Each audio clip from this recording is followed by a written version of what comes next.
Ketika hidup terasa berat, tangan-Mu Tuhan selalu menopangku. Di saat jalan terasa buntu, cahaya-Mu Tuhan selalu terangiku. Mujizat-Mu masih terjadi tiap hari, selalu terjadi. Mujizat-Mu masih terjadi setiap hari, selalu terjadi.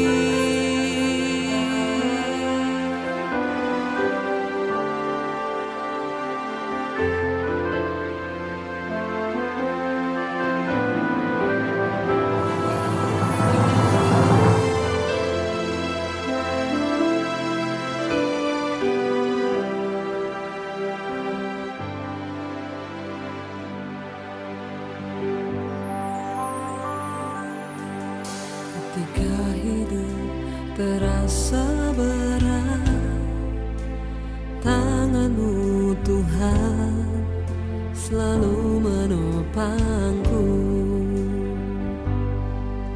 Di saat jalan terasa buntu, cahaya-Mu Tuhan selalu terangiku. Mujizat-Mu masih terjadi tiap hari, selalu terjadi. Mujizat-Mu masih terjadi setiap hari, selalu terjadi. Mujizat-Mu masih terjadi.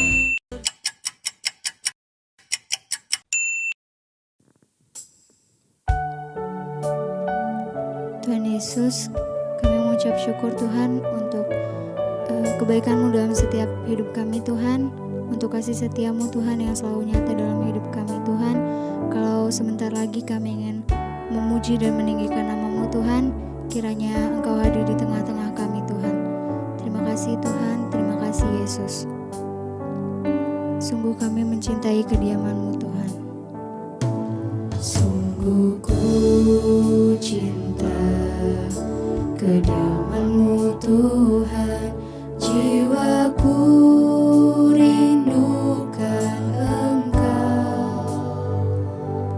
Ku tak ingin jauh dari hadirat-Mu, bawaku dekat padamu. Sungguh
Silakan duduk Bapak Ibu yang terkasih, Shalom. Bagaimana kabarnya? Luar biasa karena kita punya Tuhan yang luar biasa. Senang sekali saya bisa berjumpa lagi dengan jemaat di tempat ini. Dan ada satu hal yang sangat luar biasa selalu kalau ada di sini adalah hadirat Tuhan yang itu sangat luar biasa. Dan itulah yang kita butuhkan di dalam setiap ibadah kita, bahkan apapun yang kita lakukan, tentunya yang kita rindu satu, Tuhan hadir. Dan ketika Tuhan hadir kita percaya Dia melakukan segala sesuatu atas hidup kita, amin. Ya, terima kasih juga buat Pak Victor dan seluruh jemaat yang sudah mengundang saya ke tempat ini. Saudara, hari ini kita akan sama-sama belajar firman Tuhan. Beberapa waktu yang lalu saya ketemu dengan seorang pemuda, saudara. Dia sudah tidak mau mempercayai Tuhan. Ya, saya tanya, kenapa kamu tidak percaya Tuhan? Dia bilang, betapa banyak kepahitan hidup yang saya alami. Sehingga dia sampai di satu titik, dia tidak percaya lagi pada Tuhan. Lalu saya tanya, bagaimana kalau kamu mati? Mau kemana hidupmu kalau kamu gak percaya Tuhan? Dia jawab dengan lantang, urusan mati itu urusan nanti. Kan saya masih hidup, ngapain saya pikirin mati? Saudara, kenapa imannya akhirnya terkikis dan dia dulu itu pelayan Tuhan? Imannya terkikis lalu dia terseret, akhirnya dia meninggalkan Tuhan. Karena setiap hari dia membiarkan hatinya, telinga rohaninya mendengar iblis itu berkata, apa yang kamu alami begitu pahit, di mana Tuhanmu? Di mana Tuhanmu? Ingat, selain kita punya telinga jasmani, yang terutama Tuhan menciptakan manusia, kita punya telinga rohani untuk mendengar. Dan bukankah Alkitab berkata bahwa hidup ini adalah soal rohani yang sesungguhnya, saudara? Karena perjuangan kita, peperangan kita bukan melawan darah dan daging, tapi melawan roh yang ada di udara. Dan telinga rohani itu berbicara lebih kuat daripada telinga jasmani kita. Nah, hari ini saya ingin kita semua sama-sama membaca kitab Ibrani pasal yang kedua, ayat yang pertama sampai dengan ayat yang keempat. Ibrani pasal 2 ayat yang pertama sampai ayat yang keempat. Nggak usah dimainin pianonya, itu terkesan menegangkan ya saudara. Jadi saya juga terbawa arusnya. Terima kasih ya, nanti kita akan sama-sama menyembah Tuhan. Nanti saya kalau dikasih piano gitu, saya jadi nangis nanti. Jadi nanti khotbahnya nangis terus ya. Kita mau sama-sama dulu baca firman Tuhan saudara. Yuk, Ibrani pasal 2 ayat 1 sampai ayat yang keempat. Firman Tuhan berkata di sana, karena itu, kita baca sama-sama.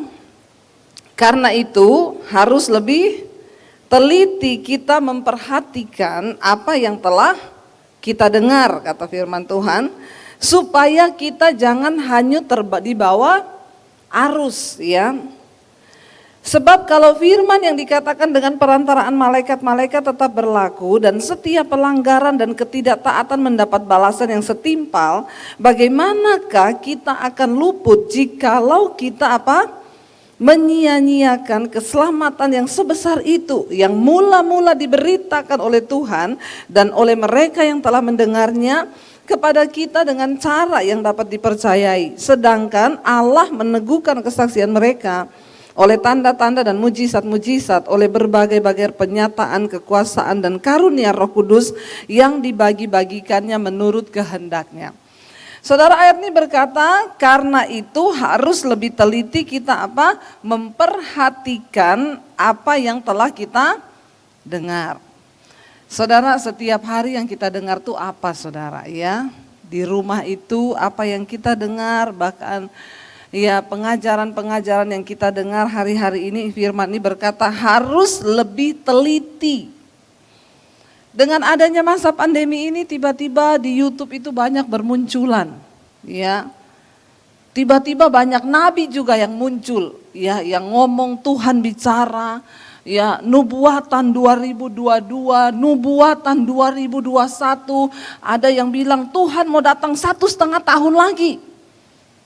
Lalu jemaat banyak yang datang kepada saya bertanya, Bu benar nggak Tuhan mau datang 1,5 tahun lagi? Saya bilang, saya belum dapat kabarnya itu. Ya belum ada yang kabarin ke saya. Harus dengan lebih teliti kita memperhatikan apa yang kita dengar hari-hari ini saudara.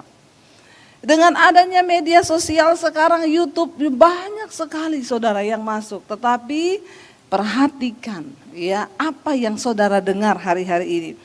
Yang terutama kita harus sadari adalah ingat kita punya telinga rohani.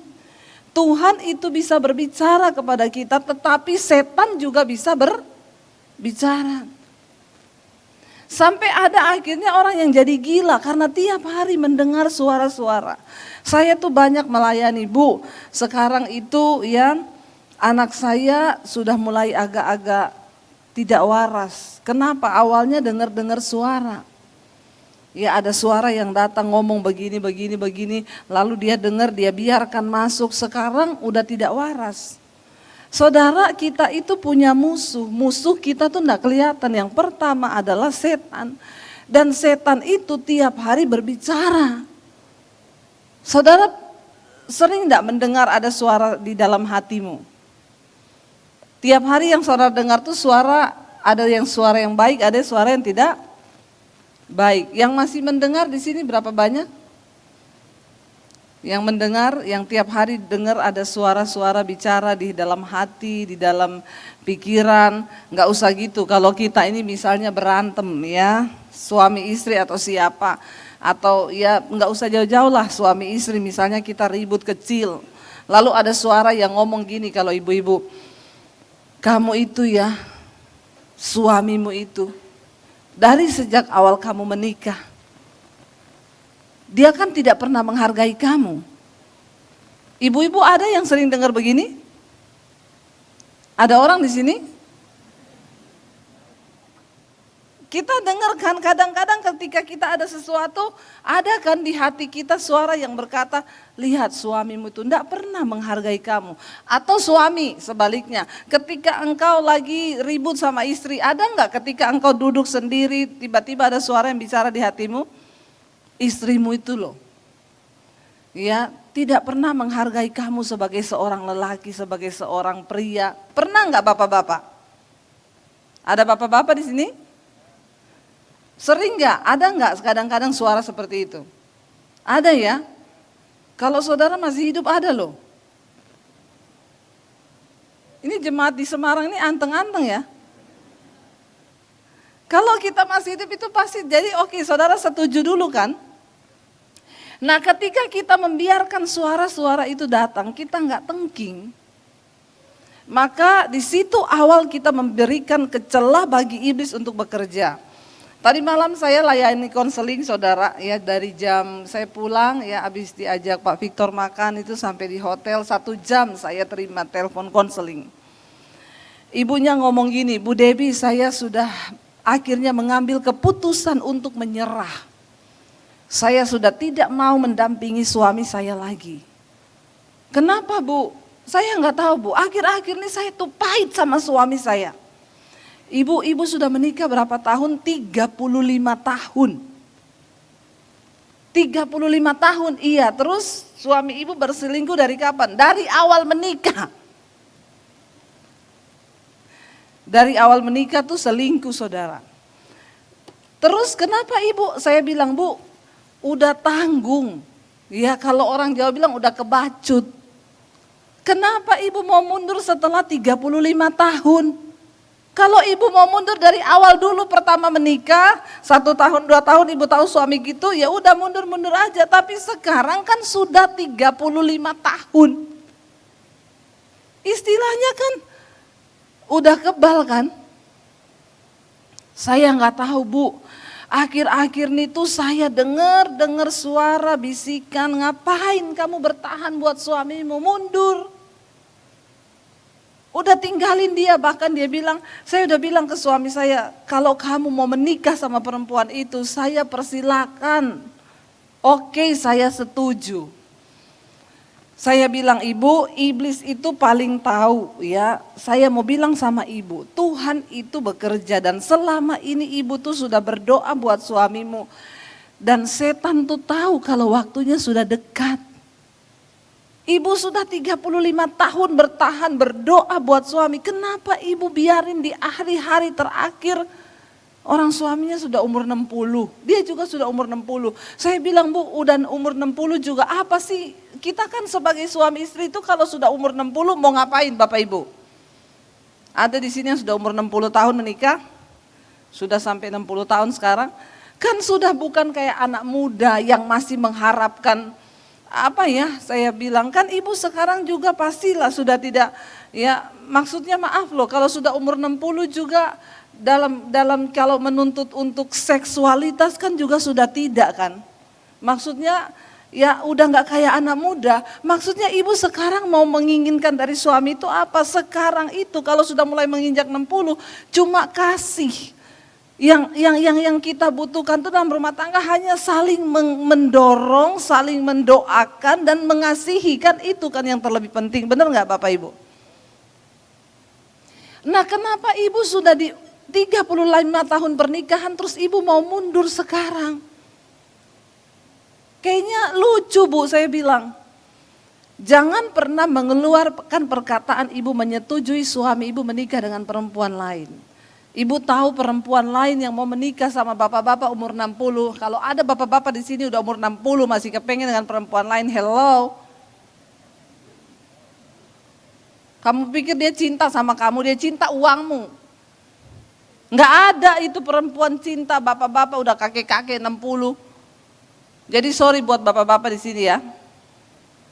Perempuan di luar itu cuma suka sama uangmu. Lalu saya bilang, Bu, ibu rebut suami ibu. Dia bilang, iya sih saya juga tahu Bu, perempuan itu pasti cuma mau minta uang suami saya karena suami saya memang punya uang. Nah kenapa ibu menyerah? Saudara tahu kenapa dia menyerah dan akhirnya dia memilih untuk menyerahkan semua rumah tangganya kepada iblis. Saya bilang, waktu ibu menyerahkan semua rumah tanggamu kepada iblis, maka kutuk itu terjadi atas keturunanmu. Ibu rebut suamimu. Iya Bu, karena saya dengar-dengar sampai kapan iblis mulai datang bisikin. Sampai kapan kamu bertahan 35 tahun, lepas saja, tinggalin aja, udah capek. Saya bilang ibu kalau mau cerai juga sudah umur segini dapat apa? Emang ibu masih mau kawin lagi? Kan daripada mundur lebih baik bertahan, ikuti firman. Makanya saudara ayat ini berkata, hati-hati kamu harus teliti, ya kamu harus lebih teliti memperhatikan apa yang kamu dengar. Bukan cuma dari secara visual suara yang kita dengar, tetapi secara roh. Karena hari-hari ini setan itu menyerang lewat perkataan. Makanya saudara kalau engkau lagi berantem suami istri lalu setan datang ngomong, memang suamimu itu, waktu kita lagi marah lalu setan itu datang. Wah itu rasanya mendukung penuh ketika orang marah itu saatnya setan bekerja. Ketika engkau lagi jengkel sama suami setan datang. Suamimu itu ngomong, setan aku mencintai suamiku. Kamu tidak bisa menipu saya. Demikian juga bapak-bapak. Ketika setan datang menuduhmu dengan perkataan, engkau harus langsung tolak dalam nama Tuhan Yesus. Di dalam segala hal. Ya, lihat seorang pemuda yang akhirnya meninggalkan Tuhan dan mengambil keputusan tidak lagi mau percaya Tuhan. Saya sampai melayani, saya mau dia untuk berkata, iya saya percaya Tuhan. Tidak bakal sampai mati tidak ada Tuhan-Tuhanan. Kenapa orang akhirnya bisa murtad begitu? Karena dia membiarkan telinganya mendengar apa yang setan taruh. Hidupmu kayak gitu-gitu terus. Semua kepahitan hidup yang kamu alami, di mana Tuhanmu? Kita tidak bisa menyalahkan Tuhan dengan apa yang terjadi dalam hidup kita, saudara. Ya, karena ada banyak hal yang terjadi itu karena kesalahan kita, bukan karena Tuhan. Kita harus punya prinsip Tuhan itu baik dan dia tetap baik dahulu, sekarang, bahkan sampai selama-lamanya. Amin. Jangan pernah menuduh Tuhan itu jahat atau tidak baik. Apapun yang terjadi dengan hidup kita, ya Tuhan itu tetap baik. Kalau ada yang tidak baik, mari kita introspeksi diri. Teliti memperhatikan apa yang telah kita dengar. Dan perkataan itu ya makanya Alkitab bilang perkataan pemfitnah, perkataan yang buruk itu kalau masuk dalam hati itu seperti sedap-sedapan.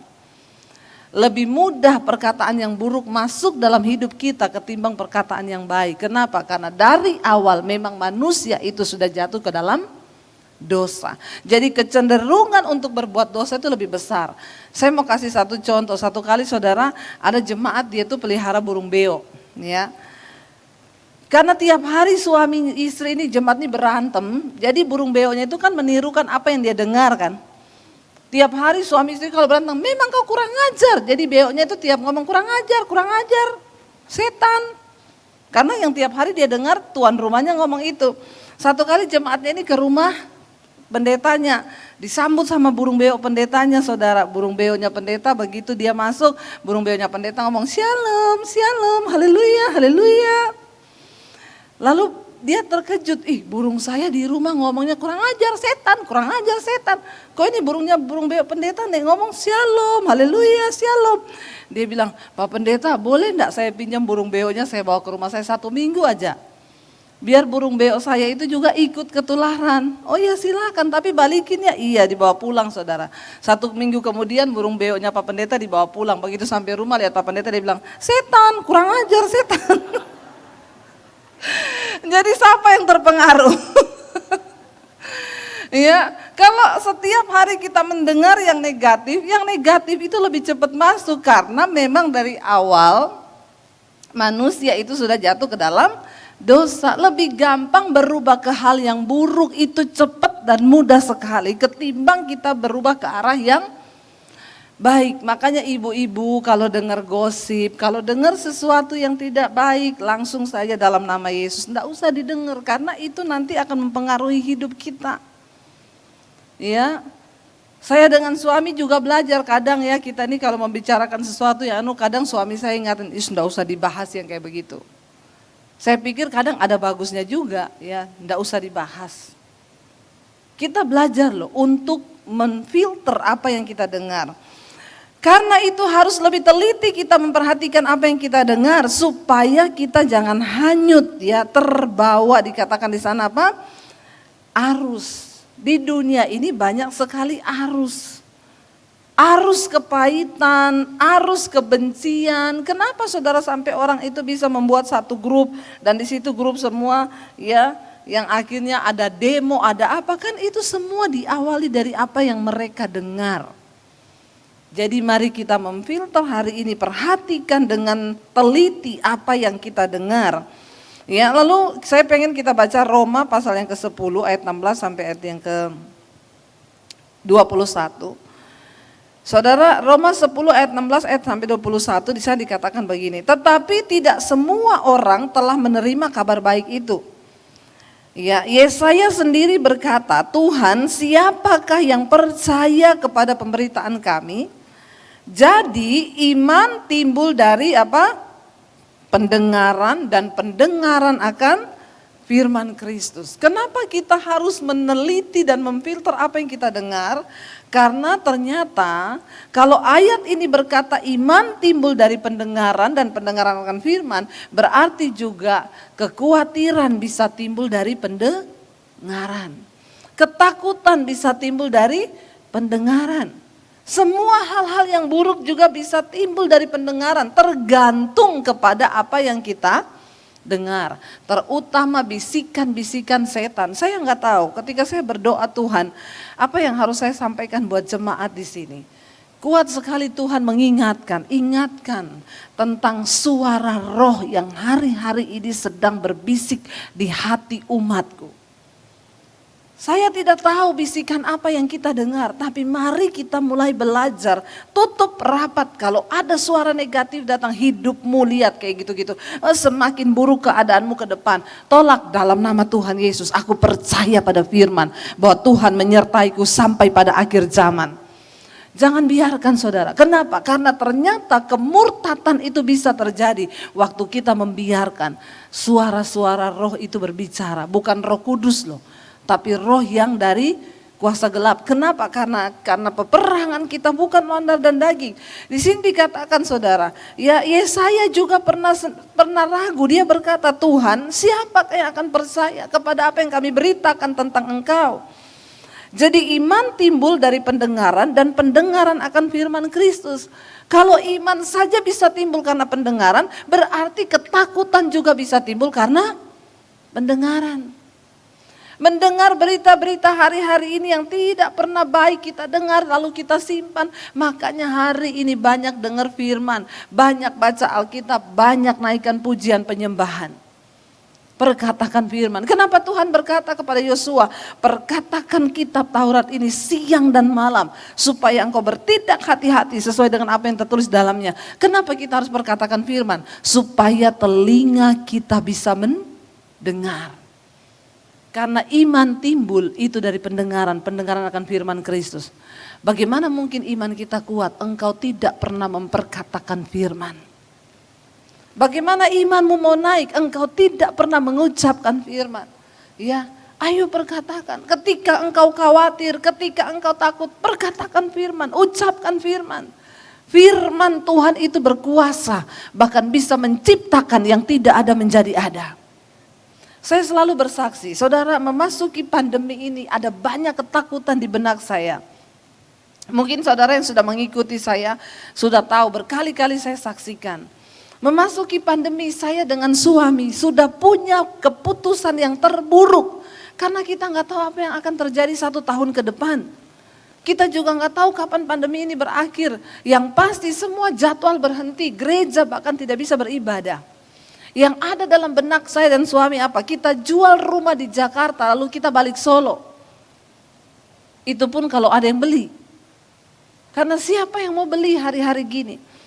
Itu adalah kemungkinan terburuk yang akan kami alami, saudara. Setiap hari ketika waktu mulai masa pandemi, setan itu datang menuduh saya, lihat masa depanmu, enggak tahu seperti apa ke depan, ya bahkan engkau akan berkekurangan, ya udah jual rumah, balik ke Solo, kita tidak tahu akan hidup bagaimana. Tapi saya bilang begini, tiap kali setan bisik, saya baru bangun pagi melek mata, itu setan duluan ngomong. Hidupmu ke depanmu bagaimana loh, ini masa pandemi loh. Saya langsung perkatakan, iblis, aku telah melihat banyak penyertaan Tuhan di masa-masa yang lalu. Saya pernah melewati yang lebih buruk dari ini, dengar ya iblis. Dan aku percaya Tuhan yang aku sembah itu Tuhan yang tidak pernah berubah. Keadaan boleh berubah, tapi Tuhanku tidak pernah berubah. Aku akan tetap mempercayai Tuhan. Lalu saya tantang iblis gini, iya kalau memang saya harus jual rumah kenapa?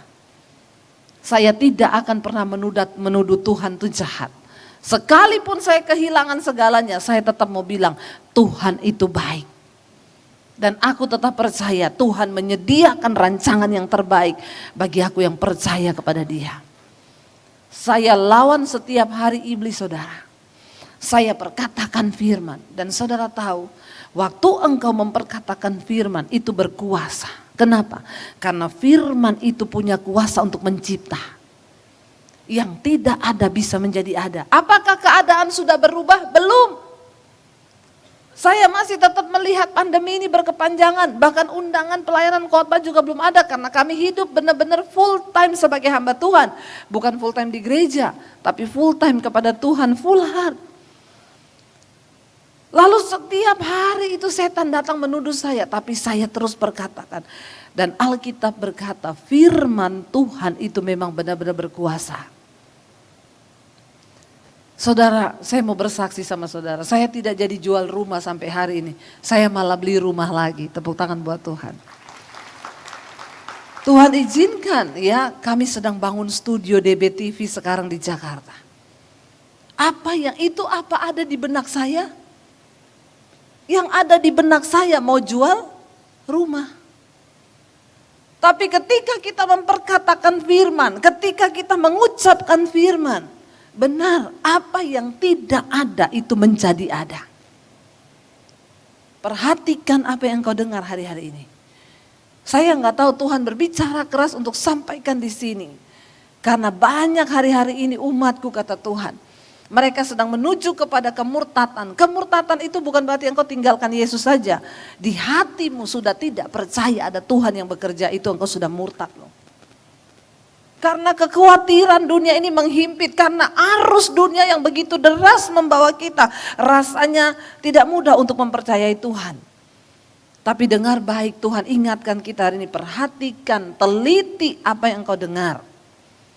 Saya berdoa jemaat di sini nangkep supaya waktu engkau pulang, waktu suara hatimu berbicara, cepat-cepat engkau tengking dengan firman Tuhan. Apapun, kalau ada yang berkata rumah tanggamu sudah tidak mungkin dipulihkan, suamimu sudah seperti itu memang hidupnya, perkatakan dalam nama Yesus, aku percaya suamiku pasti akan dipulihkan Tuhan. Dan itu akan terjadi saudara. Ya, kenapa? Ya, pujian itu berkata, aku punya Tuhan yang besar, yang telah berjanji dan sanggup menggenapi imanku, bersepakat. Ya, kita percaya pada Tuhan, percaya pada Dia, maka Dia itu sanggup melakukan segala perkara, asal kita bersepakat dengan firman. Persoalannya berapa banyak dari orang Kristen mau bersepakat dengan firman. Kita membiarkan hidup kita tuh dibisikin oleh setan terus sehingga kita tidak pernah bisa melihat mujizat. Ayo kita bersepakat, perkatakan firman. Yesaya berkata di sana, apakah ada yang akan mempercaya kepada apa yang kami katakan? Iman timbul dari pendengaran dan pendengaran oleh firman Kristus. Tetapi aku bertanya, adakah mereka tidak mendengarnya? Memang mereka telah mendengarnya, suara mereka sampai ke seluruh dunia dan perkataan mereka sampai ke ujung bumi. Tetapi aku bertanya, adakah Israel menanggapnya? Pertama-tama Musa berkata, aku menjadikan kamu cemburu terhadap setiap orang-orang yang bukan umat dan membangkitkan amarahmu terhadap bangsa yang bebal. Ya, Israel itu dikutuk oleh Tuhan, mengalami murka Tuhan. Kenapa? Bebal, mereka tidak mau menerima kabar baik itu. Mereka nggak mau terima firman itu, saudara. Ya, dikatakan di sana, ya, dan dengan berani Yesaya mengatakan, aku telah berkenan ditemukan mereka yang tidak mencari aku. Aku telah menampakkan diri kepada mereka yang tidak menanyakan aku. Tetapi tentang Israel ia berkata, sepanjang hari aku telah mengulurkan tanganku kepada bangsa yang tidak taat dan yang membantah. Tuhan itu tidak pernah berhenti, saudara. Mau mengulurkan tangannya, tetapi Israel itu terus membantah firman Tuhan. Jangan berbantahan dengan Tuhan, tapi mari kita bersepakat dengan firman. Tidak ada, engkau tidak mungkin bisa bertahan menghadapi gelombang arus dunia yang sedang ada di depan kita, tapi cuma dengan memperkatakan firman engkau bisa kuat menghadapi hari-hari ini. Jangan pernah mundur, saudara. Kita sedang ada di hari-hari yang terakhir. Kita sedang ada dalam sebuah peperangan yang besar hari-hari ini. Ayo perkatakan firman. Kenapa? Cuma dengan memperkatakan firman kita akan menang. Dan engkau akan melihat firman itu. Alkitab berkata firman itu berkuasa dan dia tidak pernah gagal untuk melakukan apa yang Allah suruhkan kepadanya. Kalau kita memperkatakan firman, maka firman itu bekerja. Dan engkau akan melihat hidupmu akan dipulihkan Tuhan. Rumah tanggamu dipulihkan Tuhan. Ya, ibu-ibu kalau ketemu orang jangan ditanya gimana kabar bu. Ya kayak gini-gini saja hidup saya. Kayak gak tahu aja suami saya itu kayak apa. Memang dari dulu sudah seperti itu orangnya. Yuk kita belajar memperkatakan yang baik. Jangan kalau ketemu orang ditanya gimana kabarnya anak-anak, ya begitulah anak-anak juga kayak gitu. Dari dulu sampai sekarang juga enggak berubah-berubah. Memang anak saya itu gini. Ayo saudara, dimulai dari memperkatakan. Jangan dengarkan apa yang iblis taruh dalam hatimu tentang keluargamu, tentang sahabatmu, tentang anakmu. Tapi perkatakan firman Tuhan, aku percaya akan terjadi perubahan. Berapa waktu yang lalu saya ditelepon oleh seorang ibu, dia bilang gini, Bu Debbie, saya bersyukur Bu, saya bersyukur mendengarkan apa yang ibu ngomong. Saya bilang, ibu bersyukur mendengarkan apa yang firman Tuhan ngomong. Saya ngomong menyampaikan firman, bukan omongan saya sendiri. Kenapa? Jadi waktu itu suaminya saudara diambil oleh pelakor, sudah tidak pulang ke rumah. Dia telepon saya, nangis, apa yang harus saya lakukan Bu Debbie? Pertama, lepaskan pengampunan Bu. Ibu mau melepaskan pengampunan? Dia bilang berat. Saya bilang saya tidak mau melayani orang yang tidak mau melakukan firman. Kalau ibu datang kepada saya berarti ibu bersepakat dengan saya untuk melakukan firman. Karena orang yang datang kepada saya berarti meminta nasihat yang sesuai dengan firman. Jadi kita bikin kesepakatan dulu, ibu mau ndak mendengarkan apa yang saya ngomong? Karena yang saya akan ngomong ke ibu firman, bukan menurut pikiran saya sendiri. Akhirnya dia bilang, iya bu mau. Oke. Yang pertama yang harus ibu lakukan, lepaskan pengampunan buat suamimu dan pelakor itu. Tidak mudah bu, mereka itu menyakiti saya, itu pelakor, telepon saya, maki-maki saya. Zaman now itu memang pelakor lebih galak daripada istri. Orang kalau zaman dulu selingkuh saudara, sembunyi setengah mati takut ketahuan, kalau sekarang tidak. Begitu pelakor dapat nomor HP istrinya, dia teror itu istri, biar cepat-cepat cerai. Ini cara kerjanya setan. Saya bilang ibu tidak ada pilihan. Kalau ibu mau rumah tanggamu dipulihkan, lepaskan pengampunan. Tidak gampang. Tapi saya karena dia mau, saya bilang asal ibu mau loh. Kalau ibu nggak mampu, ibu telepon saya, nanti kita berdoa. Tapi ibu mau kan, karena ada banyak orang nggak mau. Kalau dia sudah tidak mau bersepakat dengan firman, saya juga nggak bisa bikin apa-apa, saya nggak mau melayani. Kenapa? Buang waktu, buang pulsa lagi. Ya jadi saya tanya mau nggak mau? Oke, masalah mampu dan tidak mampu itu urusan belakangan. Tuhan akan bekerja asal ibu mau. Karena Alkitab berkata apa yang tidak sanggup kita lakukan karena keterbatasan kita sebagai manusia itu akan dilakukan oleh Allah dalam diri kita. Akhirnya dia bilang saya mau Bu Debbie, saya mau. Oke, kalau ibu nggak mampu kita berdoa minta kekuatan Tuhan. Beberapa kali saya menuntun dia berdoa saudara. Di saat dia sakit hati, saya bilang ibu kalau ibu gak lepaskan pengampunan, ibu akan mengalami banyak penyakit. Orang itu kalau banyak kepahitan saudara, senyum aja susah. Ya omongannya juga berat, lalu akhirnya dia mulai mau melepaskan. Lama-lama dia telepon itu sudah bisa tersenyum. Ya dia bilang iya bu, saya kalau ingat pelakor itu kasihan justru. Dari benci berubah menjadi kasihan. Kenapa? Karena dia mau melakukan firman. Berapa waktu yang lalu dia telepon saya, dia bilang, Bu, sesuatu yang ajaib terjadi. Kenapa? Suami saya pulang ke rumah. Dan yang luar biasa Bu, tidak ada rasa benci di hati saya. Dulu dia benci banget saudara. Wah itu kalau berantem saudara, sudah segala macam perkataan kotor keluar saudara. Tetapi ketika Tuhan mulai ubahkan hatinya, dia mau bersepakat dengan firman. Lalu terakhir dia telepon gini, Bu suami saya pulang. Waktu dia pulang tidak ada rasa benci di hati saya, yang ada itu belas kasihan. Apa yang tidak mampu dilakukan oleh firman? Waktu engkau mempercayai dan bersepakat dengan firman. Hati yang keras, kebencian yang begitu besar itu akan dirubah oleh firman. Saya heran ada orang Kristen yang masih hidup dengan saya punya dendam kesuma, tidak akan mungkin saya lepaskan sama orang itu.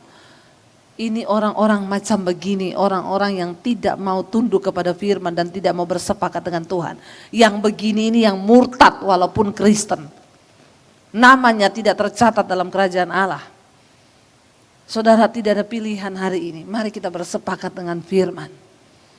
Kenapa? Iman timbul dari pendengaran, pendengaran akan firman Kristus.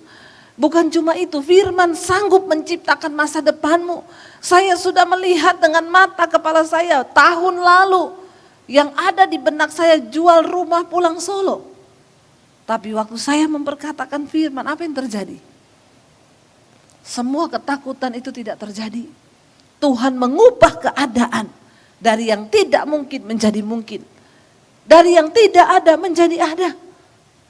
Ayo cuma sekarang nih kita mau gak mempercayai firman, kita mau gak memperkatakan firman.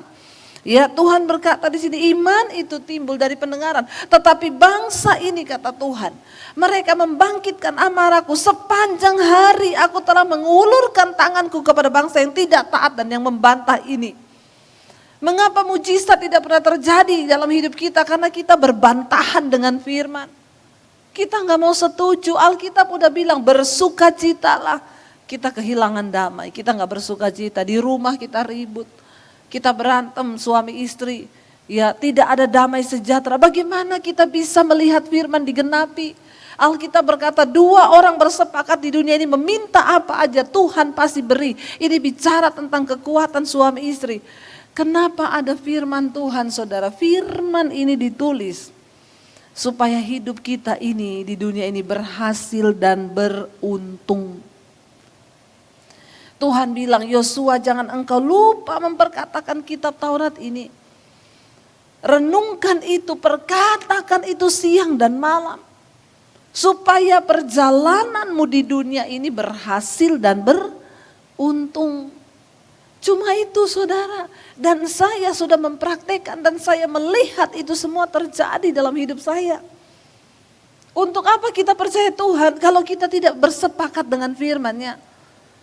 Ya kalau Tuhan bilang mengampuni, ayo lepaskan pengampunan. Jangan ngeyel, tapi Bu terlalu sakit yang dia buat sama saya. Biarin aja, lepaskan pengampunan kata firman Tuhan.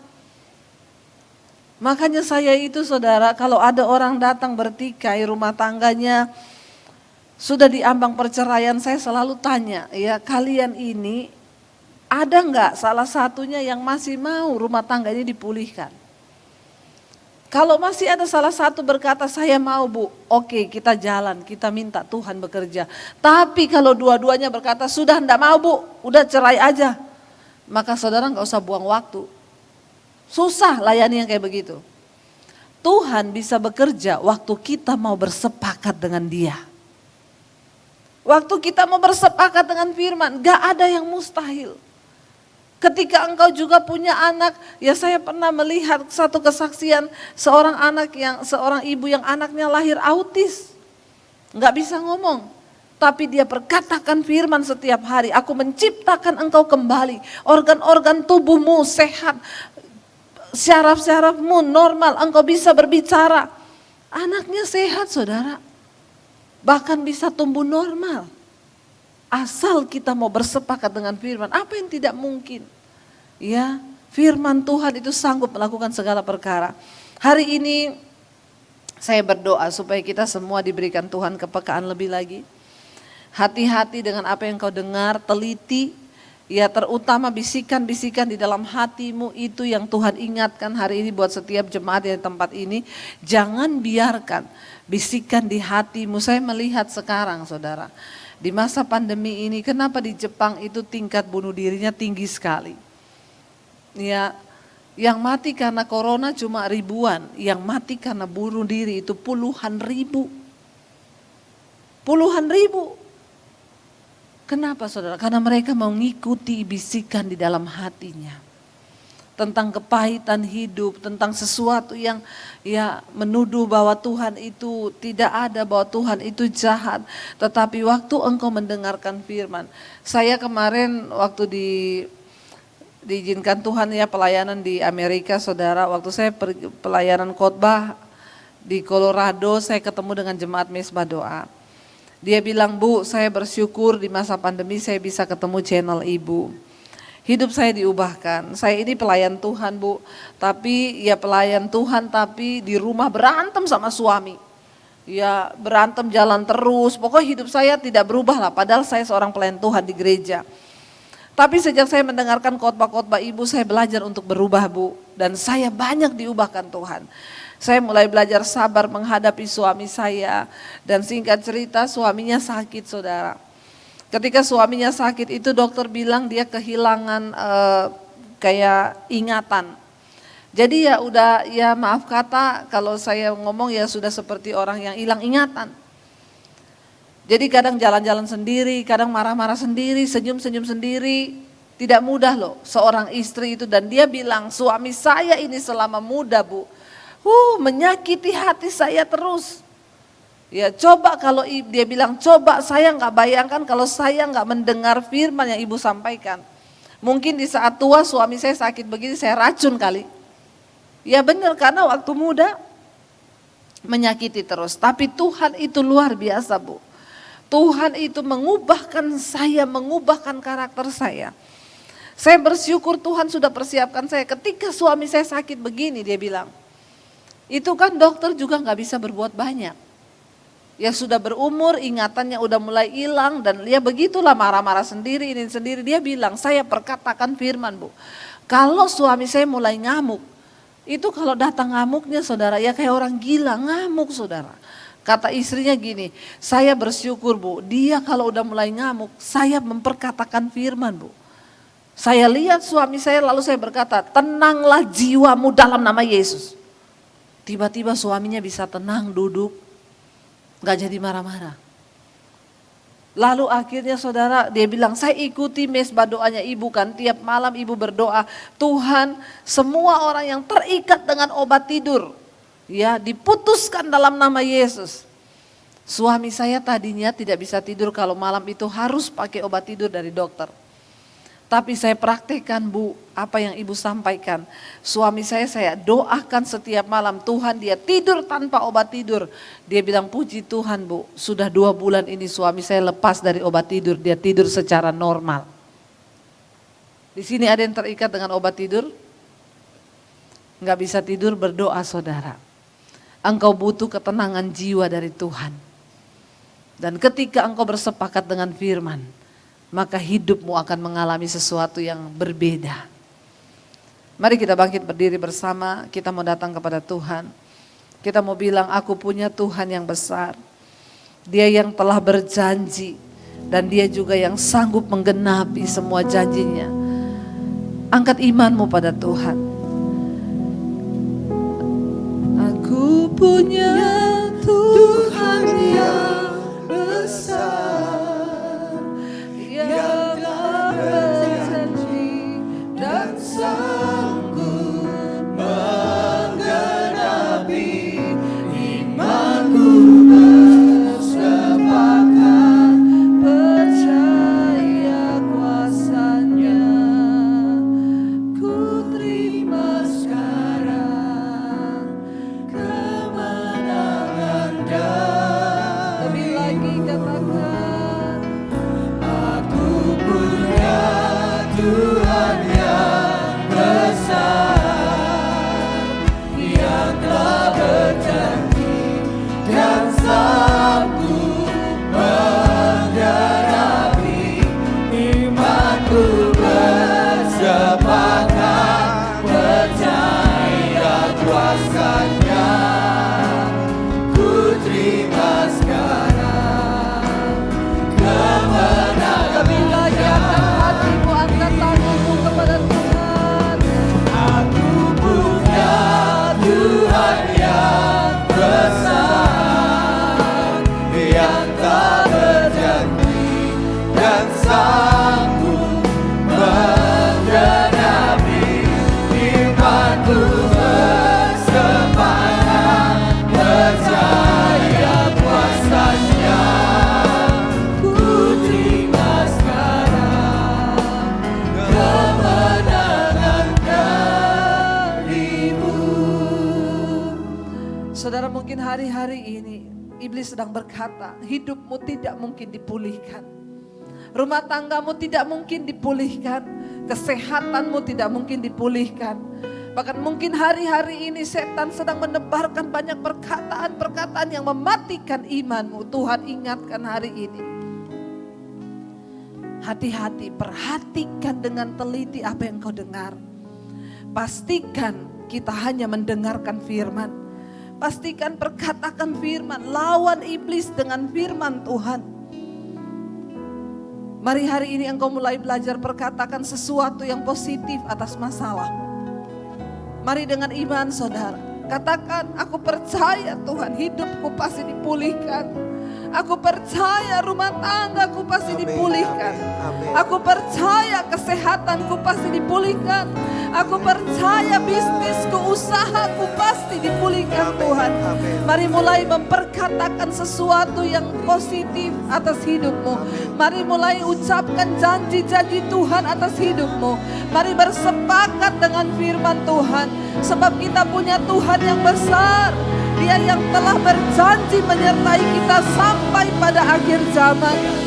Biar angkat imanmu hari ini saudara, lihat kepada Tuhan. Tangannya sedang terbuka bagi saudara dan saya. Dia menanti melakukan sesuatu yang besar ketika engkau bersepakat dengan Dia. Mari angkat hatimu, angkat imanmu lebih lagi. Kita datang pada Tuhan. Katakan dengan iman, kami punya Tuhan. Tuhan yang besar, yang terjanji dan sanggup menerangi. Imanku bersemakan, percaya kuasa-Nya. Ku terima sekarang kemenangan. Lebih lagi dengan iman, aku punya Tuhan. Tuhan yang besar, yang terjanji dan sanggup. Doa bahkan mengikuti semua firman yang disampaikan. Tuhan memberkati umat-Mu. Yang sakit Engkau sembuhkan, yang berbeban berat Engkau berikan kelegaan, terutama berikan kemampuan kepada kami untuk menjalani setiap proses hidup ini, mematikan kedagingan kami sehingga kami boleh berkenan di hadapan Tuhan. Terima kasih buat hari ini yang Bapak percaya setiap kami keluar sebagai pemenang, bahkan lebih daripada pemenang dalam menanti-nantikan kedatangan Tuhan. Berkati setiap umat-Mu Bapa, berkati bangsa dan negara kami senantiasa Indonesia boleh dipenuhi kemuliaan Tuhan. Terjadi hujan pertobatan atas bangsa ini, nama Tuhan dipermuliakan. Berkati Bapak Presiden Jokowi, wakilnya, seluruh jajaran kabinet yang ada di kepemerintahan. Terima kasih Bapa, kami membuka hati dan pikiran kami untuk menerima berkat-Mu. Diberkatilah Engkau dalam hidupmu, diberkati rumah tanggamu, diberkati pekerjaanmu, diberkati kesehatanmu, diberkati keuanganmu, dan Engkau akan menjadi berkat bagi banyak orang. Terimalah kiranya berkat dari Allah Bapa, cinta kasih Tuhan Yesus Kristus, penyertaan Allah Roh Kudus menyertai hidupmu mulai dari hari ini bahkan sampai kali yang kedua. Tuhan Yesus datang menjemput kita, namamu tercatat dalam kitab kehidupan. Dalam nama Tuhan Yesus, yang percaya diberkati Tuhan katakan bersama, amin, amin. Tuhan Yesus memberkati, shalom dan selamat hari Minggu, happy Sunday. Saya percaya kita semua ada dalam perkenanan Tuhan. Tuhan memberkati.